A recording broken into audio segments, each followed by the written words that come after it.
ChatGPT and Bubble.io will make you rich in 2024. And I'm not over exaggerating that. This is how. So obviously you guys know Iman Gadzhi, Jordan Welch, Alex Becker. Russell Brunson is a bit older, so you guys may not know him. Pretty much all of them, they're telling you to do drop shipping, e-com, sell info, build out funnels.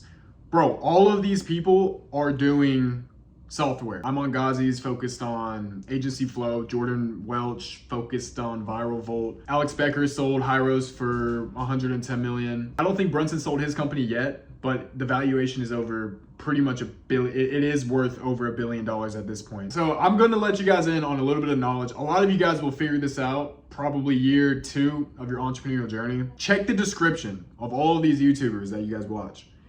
If there's a course in there, or if it's linking to a software or an affiliate program, but really the course or the software, they are making the majority of their money through the course or the software. And if it's just the course, the next step for them to do is to embed their software in the course, so then you can't execute the steps in the course without the software, if that makes sense. So pretty much the end game for all these entrepreneurs is software. Why do you guys think Iman Gadzhi did not stick with drop shipping? Why do you guys think Alex Becker did not stick with selling courses? And why do you guys think Jordan Welch did not stick with drop shipping as well? So yeah, they either do social media or software. It's the highest forms of leverage. I keep saying this every video. Now that you guys know who is winning at this game for the past couple years, let me tell you guys on how you guys can get rich from ChatGPT and Bubble.io in 2024, because it's personally what I'm doing. I'm not selling you guys a course. You can check my description. But the only kicker is you guys need to already kind of be in a scenario where you understand your market. Okay, so I personally shot rap music videos in the past, and now I own a software company that helps rappers write lyrics, right? It's that simple. So basically you guys need to immerse yourself in a niche before you get into software. All right, that's step 1. And that's probably the longest step. So Iman Gadzhi, obviously, he immersed himself into the agency space. Becker, he immersed himself in the course selling space. And then also Jordan Welch immersed himself like in the YouTube / drop shipping space. And there's a lot of other people coming up, like Musa right now. He was Sneako's editor, and his niche is short form editing and building a community on teaching editors how to make TikToks and Instagram reels that get a lot of views. So yeah, and then recently he just came out with a software. It's an AI software where it puts like those Minecraft videos behind like a video like this, right? So it'd be like this. So my head would be on top and the Minecraft video would be on the bottom. And he's charging $10 a month. So, and he's only like 18 years old. A lot of people are catching up to the software game. Like Alex Hormozi said, that is where you'll see like these modern day billionaires or these 1 to 10 person $1 billion companies, like Sam Altman said. I watched like a Twitter video on it today. So yeah, basically you're gonna have to figure out a problem within your niche right now to then build a software. Or if you can't think of any problems that your customers are having, think of like, expand your mind and think of a problem that you're having with your business, right?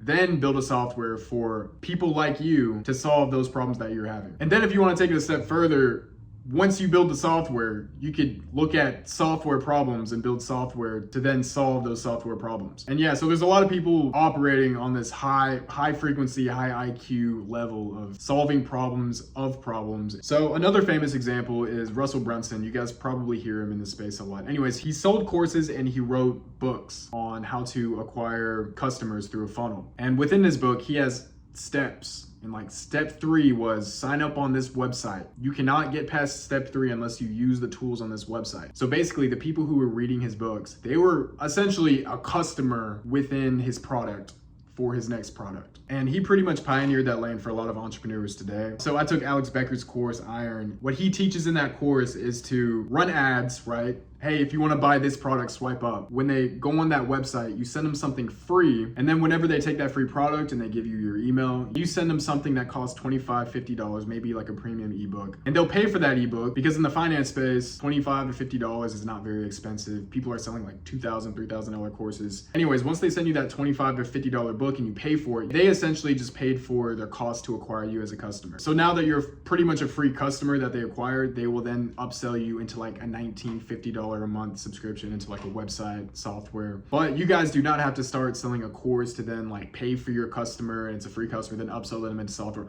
All you guys have to do is, like I said, figure out a problem, build a software with it through Bubble.io. I'll get to that in a second. Then run ads for your software. The goal is to break even the first month. So you spend $20, you find someone through your ads that will pay you $20 after the free trial, and then you break even that month. That's what you're supposed to do. Then the second month, this is where the kicker is. The second month, that's where you're 100% profitable because their subscription reoccurs if your product isn't trash.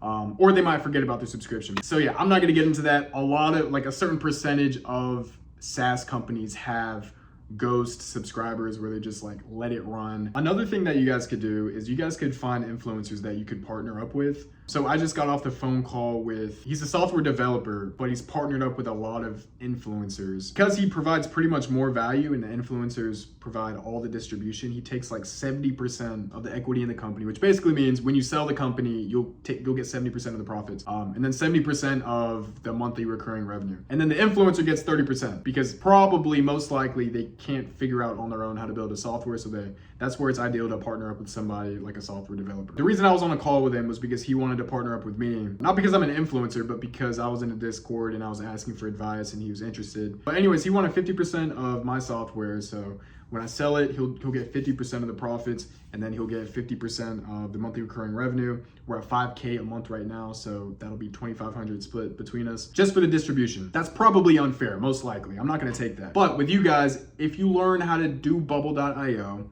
this drag and drop software, it's pretty much like Legos. It's like the Star Wars ship. It's a bit complicated, but like you can eventually piece it all together. And pretty much developing software alone, like without bubble.io, is like quite literally like building a computer. But anyways, that's not an ideal situation. Once you guys learn how to use bubble.io, maybe after a month or two, or buy a course, speed it up a little bit, learn in a week or two. So what I would recommend is for you guys to just kind of reverse engineer the problem. Think of a problem, all right? Any problem that can be solved via internet. Once you find that problem, find an influencer in that realm. Once you find the influencer, say, hey, I've already built out a platform for your problem. Would you like to team up on this and make money? They will most likely say yes. And then once they say yes, build out the platform, hop on a call. Now you have distribution, you have a problem that you solved. Now you have monthly recurring revenue after their first post of the software. Okay, so if bubble.io is somehow hard for you, the great thing about no-code development is that it's cheaper than hiring like a software developer engineer out of college. So what you do is go on fiverr.com, you type in bubble.io developer, and then you find someone overseas in the Philippines or in India. They're gonna ask you, hey, what's your budget? Pretty much banking on you to say $2,000 is my budget for a working MVP. A simple website is what MVP means, just like the minimal viable product. But you don't say that. You say my budget is like $200 to $300 to build out this AI software website to then solve this problem. They're gonna say, okay, they're gonna buy a template, they're gonna connect a whole bunch of APIs to it, and then now you have a working software, $300 up front, and then you'll probably have to pay like $50 to $100 for the APIs and the bubble.io membership. And you could do that roughly in like, bro, people do it in like a week or two. My research for software took like a couple weeks, and then when I built out my website, I'd be waking up at 10 a.m., going to sleep at 1 a.m., and I could build it in less than a week, bro. It just depends how much time you give yourself. It's kind of like when you're in school and your teacher gives you homework and then you turn it in last minute because you gave yourself basically 4 days to do your homework, and it only took you like realistically like an hour and a half. All right, I know that, I'm half Asian. Personally, with my own product, I built it out in a week. And then when I actually ran into problems where it was just a fallacy for me to keep looking at the screen and I'd waste time trying to solve something that I obviously cannot do, I will go on Fiverr and then they'll add on top of it. So yeah, a realistic timeline for you guys is probably 1 week of just hard learning, YouTube tutorials, motivational videos on SaaS. Second week is you guys are gonna be learning bubble.io, how to drag and drop, just getting familiar with the website. Third week is where you guys are actually gonna start building, making your logos, figuring out branding. And then the fourth week is you guys are probably gonna run into a problem and you're gonna have to go on fiverr.com, and you guys are probably gonna hire someone in the States, like a bubble.io developer here, or overseas. You guys should probably do it overseas. And then yeah, so probably a month in, guys, you guys are a software CEO, a SaaS owner. You put it in your bio, start making tweets on Twitter about your MRR. Don't get me wrong, I don't wanna make this look like it's easy, but just know, guys, learning curves are relative to who you are. So yeah, if you have bad habits in life and you wake up at 1 p.m., you smoke right when you get up, you probably get started at 4 p.m., then the sun's down at like 6, so you decided to watch TV, like day's over. Like, you're probably not gonna be successful in this industry. But if you guys are an above average guy, which you guys are probably watching, probably decently smart. Bubble.io is a big opportunity for you guys because the amount of work that you put into e-commerce drop shipping, bro, I've said real estate in the past videos. I purchased a property recently and I personally think I got maybe psyoped into an Airbnb. I pretty much probably could have applied the same effort to a different business and would have had 10x the return of maybe like $1,000, $2,000 extra a month from the Airbnb. I just don't want you guys to go through that. All right. So yeah, and the thing is with real estate is like you buy it for $200,000, right? Because you're not 40 years old, $500,000 in the bank. You're not going to buy a $600,000 property right now. You buy a property for $200,000, you sell it for $230,000. After real estate fees, long-term capital gain taxes, you're probably pocketing about 15 to 20K. With software, it's popular to say you're selling your software for 10x. Realistically, you're probably not selling your software for 10x.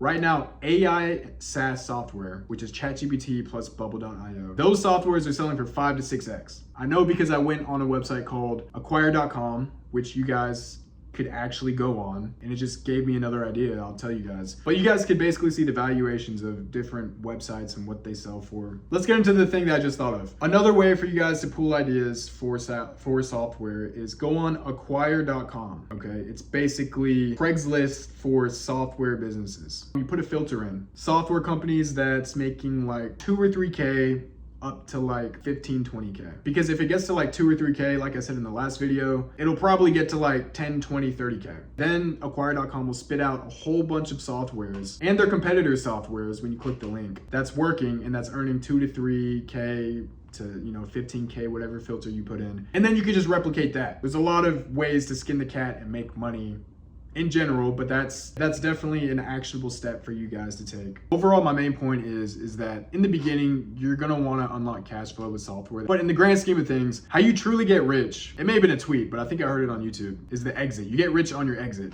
When you sell your software, that's when you get rich from the multiples. Right. That is the highest form of leverage, and a lot of people learn that after they graduate from e-commerce, drop shipping, then they want to get into social media, especially tying that into the fact that AI right now, if you throw AI into anything, guys, you're probably gonna get customers. Bro, like I saw a little Instagram story ad where somebody was like, if you wanna make a faceless YouTube AI cash cow channel, then swipe up. I'm like, bro, what is that? Right now with ChatGPT, what makes it easy is within your bubble.io website, if you sign up on ChatGPT and go in your settings, you get an API key, it's a line of code. If you put that code into bubble.io, now you have the power of ChatGPT, a multi-billion-dollar company right now. You could tell ChatGPT to read an image. You could tell ChatGPT to give me a video script of this YouTube video, but word it like this. There's a lot of different use cases for ChatGPT. Right now, I'm working on a website where you can take a picture of your food and it gives you the rough amount of calories in it. Same thing with your body. You can take a picture of your body, get the rough amount of body fat percentage you have. And it's really good for like health beginners. Right? So there's already a whole bunch of competitors and the marketing is pretty hard to crack. A whole bunch of use cases for ChatGPT. Bubble.io is really easy to build on. I just want to let you guys know, hopefully motivate you guys to probably build a software in 2024 or partner with somebody who knows about software. So yeah, that's pretty much it for this video, guys. Hopefully you guys are motivated a little bit, and yeah, bye.